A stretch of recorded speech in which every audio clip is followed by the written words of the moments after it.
એટલે એનર્જી આવતી હોય, દિવ્ય એનર્જી હોય એ પણ તમારા માટે લેસન છે ને એ લોઅર પ્રકારનો મેસેજ છે ને એ તમારા માટે મેસેજ છે. તમારા માટે મેસેજ ઈ છે તમને આ આનંદને કોઈ ડિસ્ટર્બ કરે ને તમને ગમતું નથી. મારા આનંદ ડિસ્ટર્બ નથી રહે. ના ના એમ એને કોઈને મેસેજ કર્યો. હા ઈ ગ્રુપમાં મેં વાંચ્યું એટલે એને કીધું. હા એટલે મેં વાંચ્યું એટલે મને આમ શંકા કે મેં કીધું આ હૈરમાં નહીં ખબર છે. એટલે આપણે વાત થઈ ને કે અવડું મોટું સત પ્રગટ થઈ ગયું હોય તો આ રજોગુણી પ્રવૃત્તિને કરી જ કેવી રીતે? એનો મતલબ જ રજોગુણનો ભાગ છે એની અંદર. પણ ઈ ભલે ને એનામાં એના માનો કે ઇવોલ્યુશન ની પ્રોસેસમાં ઈ જગ્યાએ છે તો આપણને હું વાંધો? આપણને વાંધો તો આવ્યો ને. હા વાંધો આવ્યો. ત્યાં કામ કરવાનું છે. કામ તો ત્યાં કરવાનું છે. માનો કે તમે જે ડિવિનિટીને તમે જે રીતે લીધી ને એવી જ રીતે આ સિમ્પલ મેસેજ ને લીધો હોત તો તમે જીતી ગયા. જેમ તમે ડિવિનિટીને તમારા દર્શનમાં લીધું ને, ડિવિનિટી પ્રગટ થઈ અને તમારા દર્શનમાં લીધું જો જુદા થઈને, અને આ એ ડિવિનિટીના એ જ આ સામાન્ય મેસેજ છે એને સાક્ષીથી લીધું હોત તો બે હરખું જ હતું. બે હરખું જ હતું. બે દ્રશ્ય હતું. ચાહે આ હોય તો ભલે, ચાહે આ હોય તો ભલે, બે દ્રશ્ય છે. હવે તમારે આ જ્ઞાનને લેવાનું છે કે તમારે ક્યાં રહેવાનું છે. તમે એક પક્ષ લ્યો છો, સારા ડિવાઇન પક્ષ લ્યો છો, એટલે તમારે હંમેશા દુઃખ આવ્યા જ રાખશે. એટલે આ જયારે ડિવિનિટી વહી જશે ત્યારે તમને હંમેશા પ્રશ્ન લાગશે. અચ્છા, આ ડિવિનિટી ને કોઈ અટકાવનાર આવશે તો એના પર ક્રોધ આવશે. એટલે આ બધી વસ્તુ એની હારે હારે છે. આપણે એટલે ભગવાન જયારે આ બધું કરાવે ત્યારે ભગવાનને ખબર હોય કે આની ક્યાં મિસ્ટેક છે, એટલે એ આપણે જોવાની. એ બિચારા એને જે કર્યું એ કર્યું. તમારી અંદર એની અંદર લોઅર પ્રકારનું હતું એવું તમે નોંધ કરી ને, તો આ ડિવિનિટીએ તમને એને લોઅર કરતા તો બચાવી ન શકી ને. આ તમારી હાયર ડિવિનિટીએ એને લોઅર નો સિક્કો મરાવી દીધો તો આ એ હાયર કહેવાય?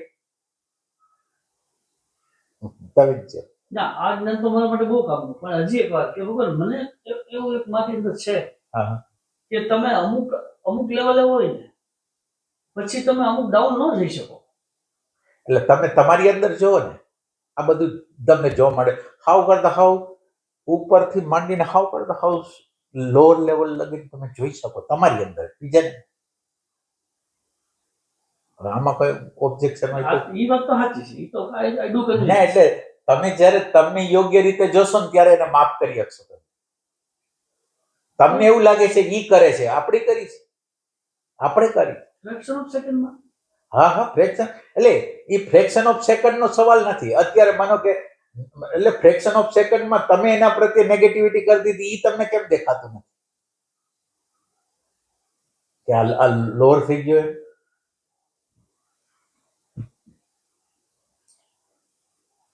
તમે એને લોઅર નો સિક્કો તો માર્યો ને. મેં સિક્કો માર્યો એટલે મને ખરેખર અંદરથી એમ હતું કે આ પોસિબલ નથી. ના એટલે ના, પોસિબલ એ બધું જવા દો. પોસિબલ ને એ બધું પોસિબલ છે. આ બાજુ સમાધિ કરી ને આ બાજુ સેક્સ ચાલતો હોય એના પછી તો આ તો બધું શક્ય છે. આ બે તો સત્ય જ છે. નહીં ના, એટલે બધું શક્ય છે. આમાં એમ ઇમ્પોસિબલ જ નથી. મને ભગવાન એમ હજી થોડીક હા હા ના એટલે તમ તારે ચેલેન્જ કરો મને. તમ તારે ના એટલે પ્રશ્ન હા હા એટલે જેથી કરીને હજી મને થોડું બીકમાં જવું. હા હા મને ભગવાન મારો અનુભવ એમ કે છે કે જયારે હાયર નું અવતરણ થયું હોય તો એની અસર ઘણો સમય સુધી તમારી અંદર ટકી રહેતી હોય છે. માનો કે અમુક 4-5 કલાક, 10-12 કલાક, 20-25 કલાક. એનો ફાયદો શું? એનો ફાયદો શું બીજાને નીચા પડવામાં? એનું એક જુદું પરિણામ મેળવે છે આપણે અત્યારે હાલતું. ના એ પરિણામ છે એ તમને પરમાત્મામાં જવા દેતો. ઈ તો ચર્ચા આપણે થઈ કે ઈ વાત સાચી છે અને હું કન્વિન્સ થઈ ગયો છું. એમ નહીં તો માનો કે તમે એને કન્વિન્સ તો આ તમે શેની દલીલ કરો છો? હું એની દલીલ કરું છું કે હાયરમાંથી લોઅરમાં આટલી સ્પીડમાં માણસ જઈ શકે એમ હું તમને પૂછવા માંગુ. મને ડ્યુરેશન બરાબર નથી લાગતો. મારો સવાલ નાનકડો એવો. ના ડ્યુરેશન નહીં. તમારા માટે પરમાત્માનો સંકેત શું છે એ બધી વાત મૂકી દો. આ બધી વસ્તુને તમે મૂકી દો. પરમાત્માનો તમારા માટે સંદેશ હોય. હવે તમે વિચાર કરો, તમે ડિવાઇનમાં છો અને એ ડિવિનિટી છે એ બીજાને હલકો હોત બનાવી શકે છે, તો એ ડિવિનિટીને મારે શું કરવી છે? આ લોઅરમાં છે એમ નહીં, ક્ષમતા આવવી જોઈએ કે અક્ષમતા આવવી જોઈએ? એટલે એમ કે છે કે યોગાનંદના માં છે કે એમાં ક્યાં ખબર નથી, યોગાનંદમાં જ છે. યોગાનંદના ગુરુ એને સમાધિનો અનુભવ કરાવે છે, અને સમાધિનો અનુભવ કર્યા પછી બીજી સેકન્ડે ઊભા થઈને હાવણી પકડાવે છે. સમાધિ અને સાવરણી પકડવાનું કૃત્ય બે સમાન છે, એ બતાવો. એટલે આપણે તો સાક્ષીમાં રહેવાનું છે. તમે આ સાક્ષીત્વને ગુમાવીને બધી વાત કરો છો. સાક્ષીત્વને ગુમાવી દો એટલે તમારું તો આધ્યાત્મ જ ગયું એમ. છતાંય તમને હજી તમે આના ઉપર કહ્યો, હજી તમને એમ લાગે કે આની ઉપર આપણે વાત કરી શકીએ, થઈ ને? ઈ તમે જે પકડ્યું છે એ તો હું બે કાન પકડીને કહું છું કે એક શેઠ નાભી ઉપર તીર માર્યા સમાન માર્યું. તો પછી આ કેમ પાછું આવે છે?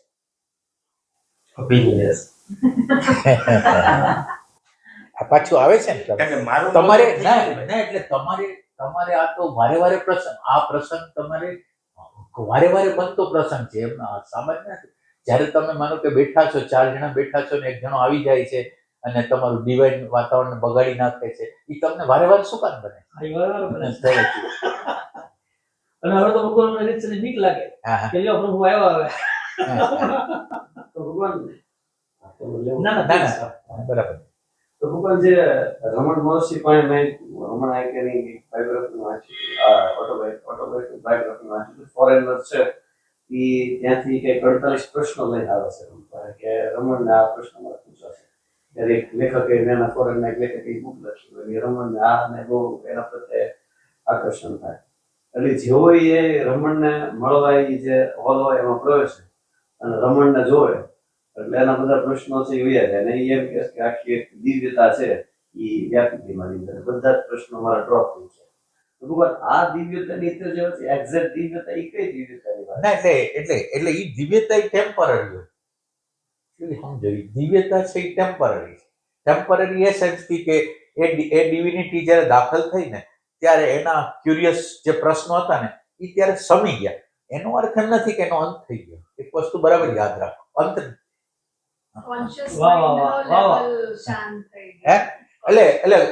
એટલે કોન્શિયસ લેવલ છે એ શાંત થઈ ગયું, અને શાંત થઈ ગયું એટલે જે પ્રશ્ન ક્યુરિયોસિટી માંથી ને એમાંથી જે પદા થયેલા હતા એ અત્યાર પૂરતા થઈ ગયા.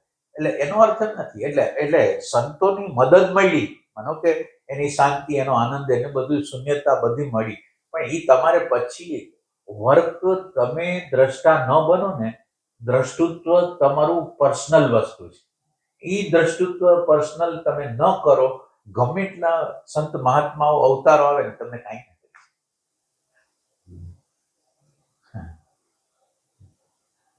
તો આ ભગવાન દિવ્ય આ એક વાતાવરણ જ છે કે એની અંદર બોધ તો નહીં હોય, તો બોધ હશે કે ખાલી વાતાવરણ જ છે દિવાય? એટલે એ વખતે બોધે વધી જાય, સમજ વધી જાય, એવું કઈ નથી. સમજ વધી જાય, તમારી બધું વધી જાય, પણ પરાયું છે, પારકું છે, ટેમ્પરરી છે. થોડી વાર માટે તમને સમજ આવી જાય. રિયલ તમને કેટલાય રહસ્યો ન ઉકેલાતા હોય તો ઉકેલાય જાય. એ વસ્તુ કે ભગવાન લગભગ તમે બોલ્યા હતા કે એક એનો આય છે જે લઈને ગયો છે કે જેની અંદર 48 સવાલ છે. ભાવનગરના પ્રોફેસર જ હતા. હા, એ પ્રોફેસર જ હતા. એનો એક આય લઈને ત્યાં ગયા. હવે રમણનો આય તો કેટલો પ્રગાઢ, આખો વિદ્યાર્થી ધ્રુજાવે છે, એટલો જબરજસ્ત આય છે કે એનો શાંતિ એની વ્યાપી ગયેલી છે, એની અંદર હિંસાઈ નથી ઘૂસી શકે, એટલો પ્રગાઢ. હવે ત્યાં જઈને એટલે શું થાય કે એની અંદરનો આય ચેન્જ થઈ ગયો, એટલે આ સવાલ ખરી ગયેલા લાગે છે. મતલબ નથી કે ઉપરનું જે કોન્શિયસ માઇન્ડ હોય ને એ શાંત થઈ જાય, એનો નિર્મૂલન નથી થયું. તો સાચું દિવાય ના એટલે ડિવાઇન તત્વ તો તમને ડિવાઇન તત્વ એમ કીધું કે જો કેવો આનંદ છે, કેવી શાંતિ છે, કેવું પ્રેમનું તત્વ છે, કેવું સંબંધનું તત્વ છે, તો તમને એક ઝલક આપી. હવે એ ઝલક આપી, એ તમારે ઝલકને હંમેશને માટે રાખવી હોય તો સાક્ષિત્વ જશે. આની હોય તો નહીં થાય.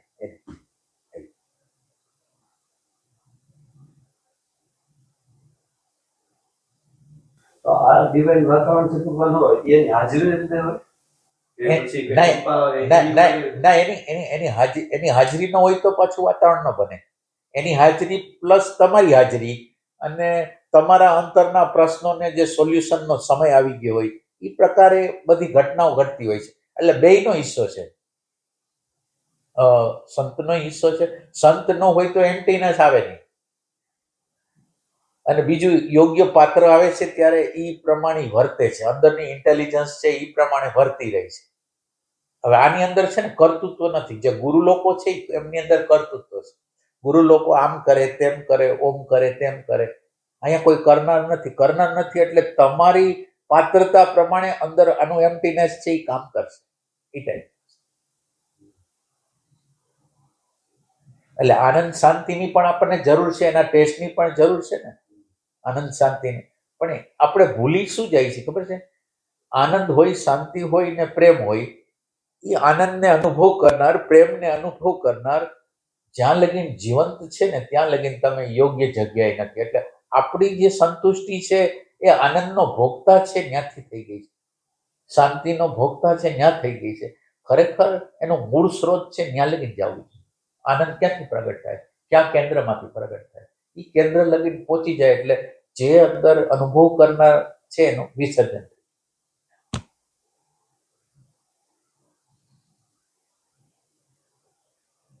અને અને આપણું લેસન તો એવું છે કે તમે સાક્ષી રહ્યો. માનો કે ડિવાઇન વાતાવરણ આવે છે એના સાક્ષી રહ્યો, ઓલો લોઅર પ્રકારનો આવે છે એના પ્રતિ સાક્ષી રહ્યો, અને તમને બેયની ઇફેક્ટ ન થાય તો તમે મુક્ત થઈ ગયા.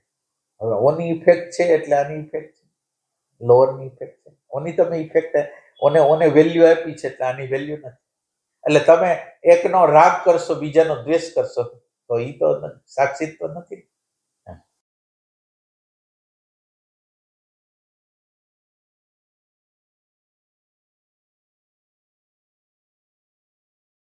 પૂજ્ય મોટા એવું હાલ્યું છે. હા હા બોલો. કોઈ કોઈ મોટા ભગવાન એક આવતા હતા ત્યારે બધું કહેતા હતા. હા હા ઈશ્વર તમે ચોક્કસ. જેને આ રામનવમી દિવસે અનુભૂતિ અદ્વૈતની અનુભૂતિ થઈ. અચ્છા અચ્છા. ઈ એને આખું વર્ણન કર્યું. હા એક એમ લખે છે કે પેલા તો સ્ટાર્ટિંગ છે નિરાકારનો અનુભવ. પૂજ્ય મોટાને સાધના કરતા કરતા રામનવમીના દિવસે કઈ નિરાકારનો અનુભવ થાય છે. કેમ કે હા હવે રામનવમીની રાત્રે શ્રી મોટાએ શું કર્યું તેની વાતો તો તેમણે ત્યારે કોઈ કરી ન હતી, પણ પાછળથી ખબર પડી કે તે દિવસે તેમને નિરાકારની પ્રાપ્તિનો અનુભવ થયો હતો. નિરાકાર એટલે કંઈ નહીં. જો કંઈ ના હોય તો તેનો અનુભવ કેવી રીતે કરાય? તેની વિશે સમજાવતા શ્રી મોટા કહે છે કે તે દિવસે મને રસ, રૂપ, તેજ, ગંધ અને સ્પર્શ આ પાંચેયની અવલૌકિકતા વર્તાઈ હતી. શરીર ધ્યાનસ્થ હતું અને મન નીરવ હતું. તેમ છતાં દિવ્ય રસ, દિવ્ય રૂપ, દિવ્ય તેજ, દિવ્ય ગંધ અને દિવ્ય સ્પર્શની અનુભૂતિ પળે પળ થતી હતી. કશું નથી છતાં બધું છે એવું હું અનુભવતો હતો. વર્ણવી ન શકાય એવા રસમાં હું તરબોળ હતો. વર્ણવી ન શકાય એવી સુવાસ હું અનુભવતો હતો. વર્ણવી ન શકાય એવા મુલાયમ સ્પર્શ મને થતા હતા અને વર્ણવી ન શકાય એવી તેજની સૃષ્ટિ મારી સામે ખડી હતી. હું એકલો હતો છતાં અસ્તિત્વથી બધું ભરેલું છે એવું મને ભાસતું હતું. કોઈ નથી છતાં અસ્તિત્વનું ભાન થાય.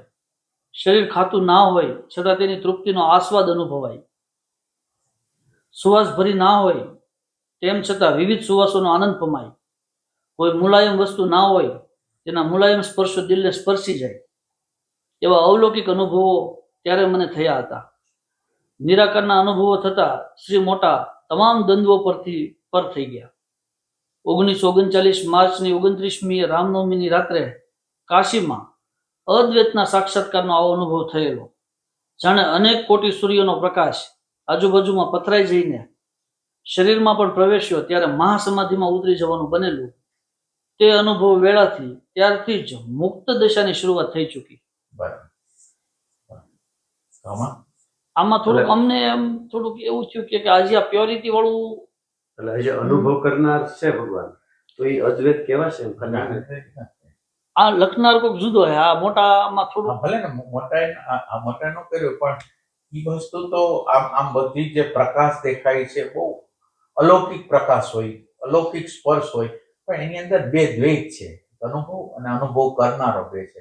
અદ્વૈતની તો અનુભૂતિમાં દ્રશ્યની અંદર દ્રષ્ટાનું દર્શન થાય ને ખુલ્લી આંખે, બંધ આંખે નહીં, ખુલ્લી આંખે તમને થાય કે દ્રશ્યની અંદર દ્રષ્ટા છે ને એક્ઝેક્ટ અનુભૂતિ, આમ કે વિચાર નહીં, પણ એ ખાલી જોવા માત્રથી તમારી અંદર આનંદ, શાંતિ અને આમ અંદરનું મૌન વ્યાપી જાય, એ ટાઈપની વસ્તુ હોય.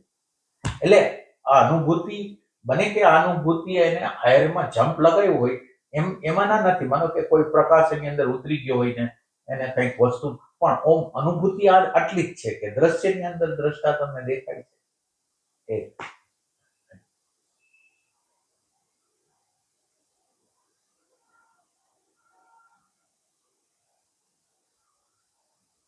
એટલે આ બધા દ્રશ્યના અનુભવો છે, દ્રશ્યના. ઓમાં કઈ છે જ નહીં, તમે શું જોશો? અને બીજું શું હોય કે એની અનન્ય પ્રીતિ હોય, મને તો પૂજ્ય મોટા હોય કે એની અનન્ય પ્રીતિ હોય, એને ઊંડાણમાં લઈ ગયું એ રીતે. માનો કે આ તો થઈ ગયું, પણ એની અનન્ય અનુભવ તો સિમ્પલ વસ્તુ છે. સાક્ષાત્કારો સિમ્પલ છે, તમને બ્રહ્માનુભૂતિ સિમ્પલ છે, એને જાળવી રાખવી બહુ અઘરી છે. એને સતત રીતે જાળવી રાખવી અથવા એમાંથી ડાઉન ન થવું, એ બધું અઘરું વસ્તુ. એટલે જે લોકોને અનન્ય પ્રેમ હોય, આમ પૂછે મોટા જેવા કે કઈ લોકો કરી શકે, પણ આ અનુભૂતિ ટાઈપ છે.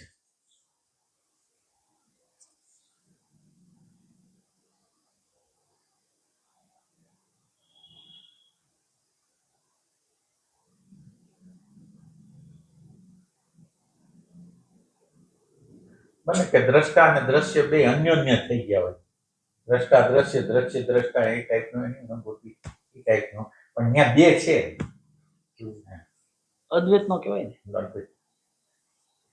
એટલે ભગવાન આ તમે કીધું કે દ્રશ્યમાં દ્રષ્ટા દેખાય જાય, તો એનો અર્થ હજી સમજાતો નથી. જો કે આપણો અનુભવનો વિષય છે, છતાં તમે કઈક પ્રકાશ પાડો. એટલે આમ અઘરું છે, આમ દ્રશ્યમાં દ્રષ્ટા કેવું. એક રામદુલાલ બાબાનું એક વાક્ય હારે જોડી દી એટલે પછી મને કે જો दिख रहा है એટલે દ્રશ્ય, जो दिख रहा है वो प्रवेश द्वार है और जो देख रहा है वह मंजिल है. હા, એ બરાબર. એટલે તમે શું કીધું? તમે કીધું ભગવાન કે અદ્વૈતની અનુભૂતિ થાય તો દ્રશ્યમાં દ્રષ્ટા તમને દેખાય. એટલે માનો કે તમે સવાલ કરો કોઈ પણ, તમે સામે વસ્તુ, માનો કે આ બેઠું છે શરીર, તમે સવાલ કરો સૌથી પહેલા કોણ, અથવા તમે આ દુનિયાને જોવો છો, સૂર્યચંદ્ર તારાને, તમે સવાલ કરો છો સૌથી પહેલા કોણ? ના એમ નહીં, ક્રમથી આમ લોજિકલ, સૌથી પહેલા કોણ એમ સવાલ કરી તો એનો જવાબ શું આવે? સૌથી પહેલા કોણ? માનો કે આ વિશાળ તમને જગત દેખાય છે, તો પ્રશ્ન આપણે કરી કે સૌથી પહેલા કોણ, તો શું જવાબ શું આવે?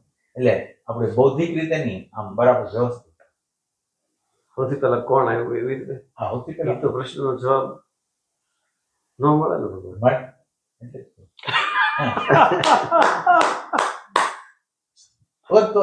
તો લોજિકલ થયું, નકર લોજિકલ ક્યાં? સમજાય ને શું કેવું કે શું? એટલે ફિઝિકલ છે ને આધાર ઉપર એમ તો મેં તો પેલા કીધું કે એમને ફિઝિકલ વર્ડ, કોઈ પણ ફિઝિકલ વર્ડ જ્યારે વ્યક્ત થાય ને, પહેલા વિચારમાં હોય, પછી ઈચ્છામાં આવે અને છેલ્લે ક્રિયામાં આવે. તમે મકાન બનાવો છો તો પહેલા વિચાર આવે છે, કારણ જગત છે, એ કારણ જગતમાંથી સૂક્ષ્મ જગતમાં આવે અને સૂક્ષ્મ જગતમાંથી સ્થૂળ જગતમાં આવે. એટલે ત્રણ પ્રકારની રિયાલિટી છે, એક કારણની, એક સૂક્ષ્મની અને એક સ્થૂળની. સ્થૂળ તો પ્લાનિંગ થઈ ગયું છે અને પછી અભિવ્યક્ત થઈ ગયું ત્યારની વાત છે. તમે અત્યારે જે જોવો છો એ અભિવ્યક્ત થઈ ગયું છે. પહેલા સૂક્ષ્મ જગતમાં હતું, એ સૂક્ષ્મ જગત કારણ જગતમાં હતું, કારણ હતું મહાકારણમાં હતું. એટલે તમે નાના સ્કેલ ઉપર એવી રીતે લઈ શકો, નાના સ્કેલ ઉપર એવી રીતે લઈ શકો કે તમે જે જોવો છો તો કોણ જોવે છે? આંખ. આંખને કોણ જોવે છે? મન. મનને કોણ જોવે છે? બુદ્ધિ. બુદ્ધિ એટલે ડેટા, હમ. અને ડેટાને કોણ જોવે છે? કોન્શિયસનેસ. તો સૌથી પહેલા કોણ? Consciousness. તો હવે તમે વિચાર કરો, સામે જ્યાં દેખાય છે ને એ જગ્યાએ પેલો હોવાપણું છે.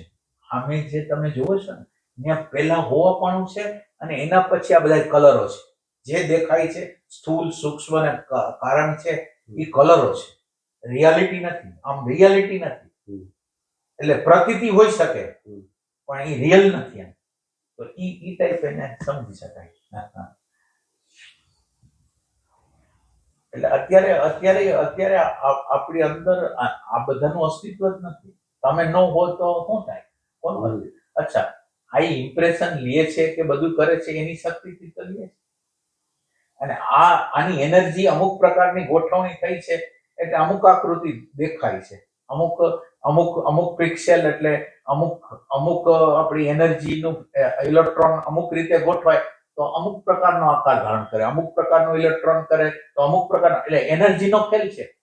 આ બધું છે એનર્જીનો ખેલ છે. એટલે અત્યારે આપણી આંખ માનો કે અમુક પ્રકારના વાઇબ્રેશન, એક સેકન્ડના આટલા વાઇબ્રેશન થતા હોય તો એ જોઈ શકે. તો એક અમુક પ્રકારના વાઇબ્રેશનો, અમુક નીચેના વાઇબ્રેશનો સંભળાતા નથી, હાયરના સંભળાતા નથી. જેટલા ઇન્દ્રિયોની જે બનાવટ કરી છે જેટલા સાંભળી શકે એટલા સંભળાય. એટલે એટલી દુનિયા નથી.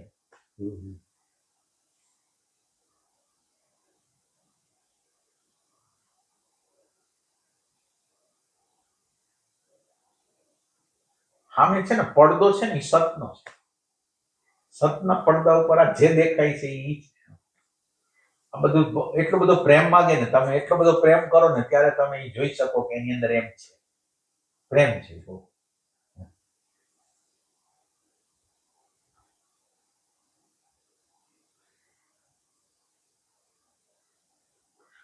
આમ સાધનાનું અંતિમ પગલું છે ને ભગવાન, તો એ અંતિમ સાક્ષાત્કારી છે ને, શું કે દ્રશ્યમાં દ્રષ્ટા દેખાય. હા, દ્રશ્યમાં દ્રષ્ટા દેખાય એટલે દ્રશ્યમાં દ્રષ્ટા દેખાયા પછી હાવ કરતા હાવ તમારી સિમ્પલ અવસ્થા થઈ ગઈ. હવે પછી દ્રશ્યમાં દ્રષ્ટા થઈ ગયો પછી હવે તમે પ્રેમ થઈ ગયા, તમે આનંદ થઈ ગયા. હવે બધી વસ્તુ પ્રેમમાંથી. હવે તમારે સાક્ષીને યાદ નથી કરવાનો, કોઈને યાદ, તમે જે છો એની પ્રતિનિધિ તમે થઈ ગઈ. એટલે હવે તમે કાંઈ બોલતા નથી. સાક્ષી છું, વ્યાપક છે. વ્યાપક છે એ અધૂરું છે, એટલે કાંઈ નહીં. હવે પ્રેમ જ છે ને, પ્રેમ વ્યાપક એટલે એને અનુભૂતિ થઈ ગઈ છે અને એનો અહેસાસ છે. હવે એને કાંઈ બોલવાનું નથી, ચાલવાનું નથી. એઝ ઇટ ઇઝ, જેમ છે. આપણે દ્રષ્ટા નહોતા એટલે દ્રષ્ટા બન્યા. આપણે વ્યાપક નહોતા તો વ્યાપક બન્યા. અલ્પતા હતી એને વ્યાપકતાએ તોડી નાખી અને પછી પોતે પણ ખસી ગઈ. અને એઝ ઇટ ઇઝ જે રહી ગયું ને, એટલે એની અંદર શબ્દની જરૂર નથી, વિચારની જરૂર નથી, કોઈ દર્શનની જરૂર નથી. બસ છે ઈ છે.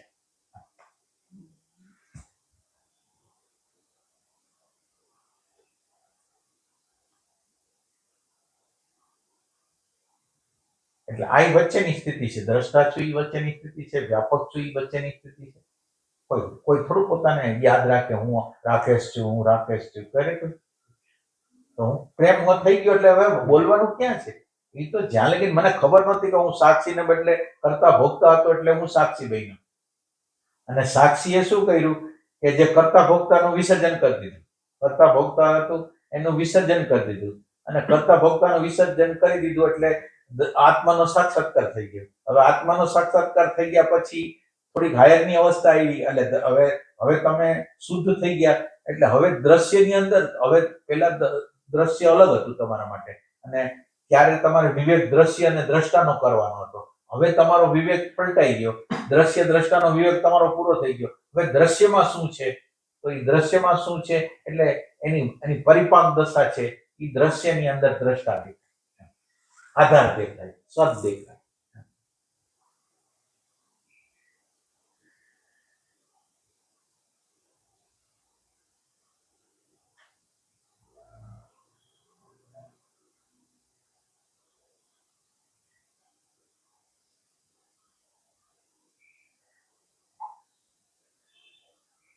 અત્યારે આપણી અંદર ડિવિનિટી હોય ને અમુક સમય પોસાય. કલાક 2 કલાક સારું લાગે, 3 કલાક સારું લાગે, પછી એમ થાય કે નોર્મલ થઈ ગયા. એટલે એ ડિવિનિટી 24 કલાક જ્યારે આપણે પચાવી શકીએ ને ત્યારે આપણો કાળો ભાગ બ્લેક ભાગ હોય ન કરાતા. મારી પર પ્રાર્થના કરવી પડી હતી, પ્રભુને લઈ લ્યો, હું થાકી ગયો છું.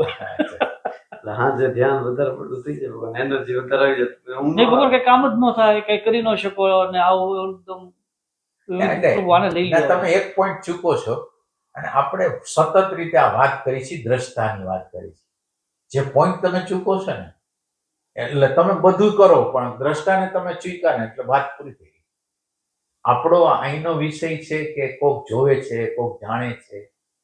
હવે તમે માનો કે એનર્જી આવી અને એનર્જીથી અમુક દશાઓ પેદા થઈ ગઈ, કામ થાય છે, કામ નથી થતું, તટસ્થ રીતે એને જોવાનું છે, એને એનાથી પ્રભાવિત થવાનું નથી કે આ શું છે, કેમ છે, જે છે એ છે, બસ. એટલે દ્રષ્ટાનો ઉપયોગ નથી કરતો. દ્રષ્ટત્વ છે ને, એટલે આ જ્ઞાન જોઈશે. જ્યારે જે સમયે તમને માનો કે દિવ્યતાનો અનુભવ થાય તો એનો અનુભવ કરનાર છે તો કે હા છે, તો આગળ જાઓ, હવે આ જગ્યાએ ઊભું નથી.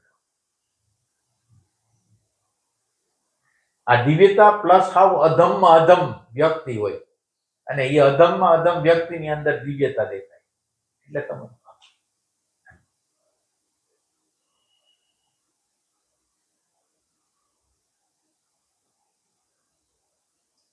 એટલે અત્યારની તમે જે જાગૃત વ્યક્તિ જોવો છો એ કાલે આતંકવાદી હતો, કાલે કેટલા લોકોના ખૂન કરેલા છે, બધું કરેલું છે.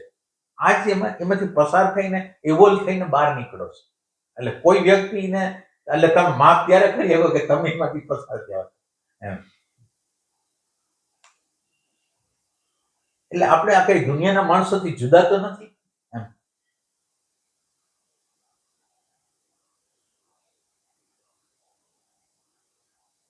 યંત્રની રચના સેમ છે બધાની. યંત્રથી તમે કેટલા જુદા પડ્યા, આ દ્રષ્ટાની વાત છે. યંત્રમાં અહંકારે આવી જાય, એમાં ભોગતાપણું આવી જાય, એમાં કર્તાપણું આવી જાય, પણ ઈ એની જગ્યાએ છે, તમે આ જગ્યાએ છે. તમે જે યુઝ નથી કરતા એ આ દ્રષ્ટાનો, જ્ઞાન દ્રષ્ટિનો આ ઉપયોગ છે. અને એના માટે તમારે કેટલું મંથન મનન કરેલું હોય, ખરેખર દ્રષ્ટા અને દ્રશ્યો જેવી વસ્તુ છે એવો કંઈક નિશ્ચય કરેલો હોય તો થાય. આ જ્ઞાન વગર બધું શૂન્ય થઈ જાય. આ જ્ઞાન એટલે આધ્યાત્મમાં તો આ જ્ઞાન મુખ્ય છે, દ્રષ્ટા અને દ્રશ્ય.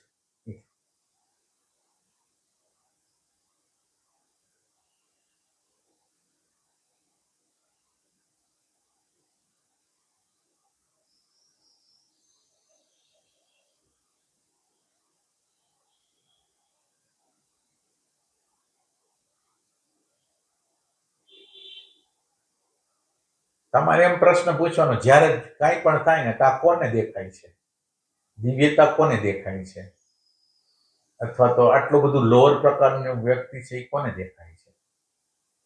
દેખાય છે એ તો મનને દેખાય છે, સંસ્કારને દેખાય છે. તો સંસ્કાર બનીને આપણે જીવવું છે કે સંસ્કારની પાર થવું?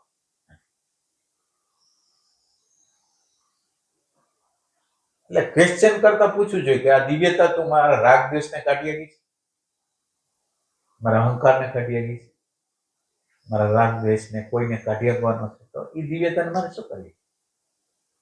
એ દિવ્યતામાંથી એક આપણું દ્રષ્ટિત્વ પેદા કરવાનું. આ દિવ્યતાઓ તો જ કે હવે દિવ્યતાઓ તમને ન મળે તો તમે આમાં એન્ટ્રી કેવી રીતે મારો? તો એ દિવ્યતાઓ તો ખાલી તમારે અંદર દાખલ થવા માટે છે, તમને ઓના કરતા આનું આકર્ષણ વધે એના માટે છે.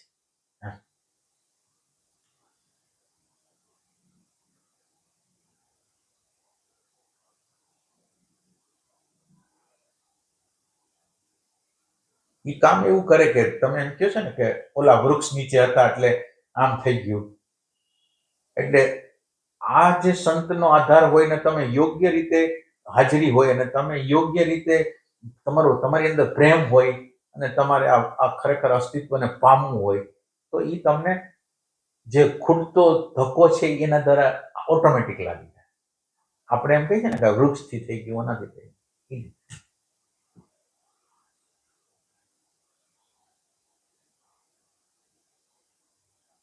વૃક્ષ કરતું હોય તો બધાને વૃક્ષ કરી આવે, હોય ને ન કરે.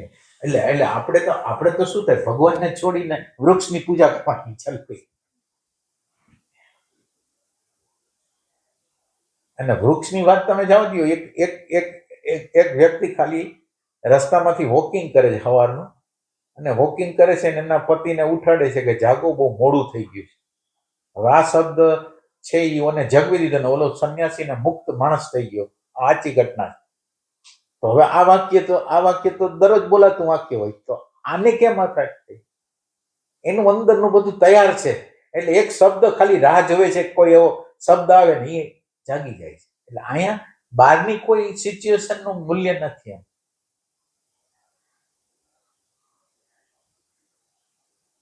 સાચું જ્ઞાની છે.